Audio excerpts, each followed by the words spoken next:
Tu crois pas qu'avec tout... Enfin, pourquoi ça se révolte pas plus vite et plus tôt?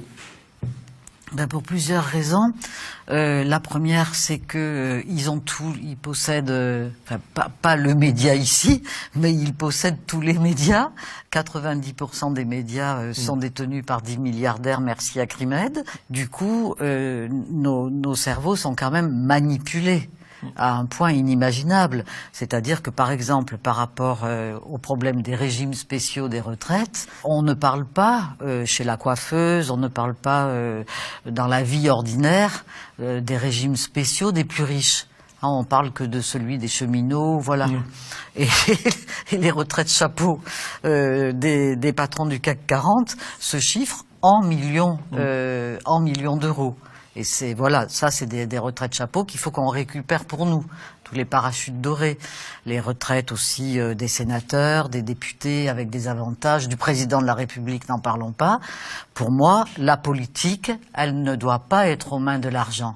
Et on ne doit jamais retirer un centime d'argent parce qu'on fait de la politique. La politique, c'est notre bien commun, c'est notre citoyenneté, et personne n'a le droit de la capter, de la voler.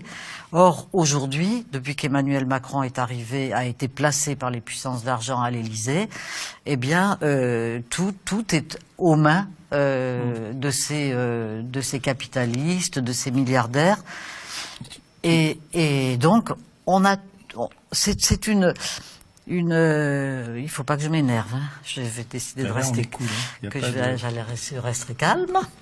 Ils ont absolument tous les pouvoirs. Ils ont opéré avec Emmanuel Macron et bien avant, mais disons que lui, il a donné un coup d'accélérateur incroyable, une révolution conservatrice de type autoritaire, de type néolibéral, une violence des riches implacable, qui ne fera de cadeau à personne, qui est allé jusqu'à enlever les yeux des gilets jaunes, à utiliser des armes de guerre, les LBD 40.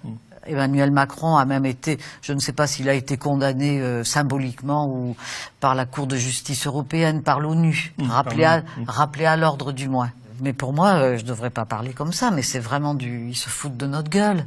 Et ça marche. Non, donc tu penses que c'est un jeu, toi, qu'il n'y a pas vraiment de... C'est pas un jeu, c'est une guerre. Non, mais c'est pas. Non, mais je veux dire, à l'intérieur de cette caste, oui, que c'est un jeu de rôle, quoi. Absolument. Ils se distribuent le truc et que Macron fait du bon boulot pour eux et qu'ils sont pas prêts à le lâcher. Absolument, absolument, absolument.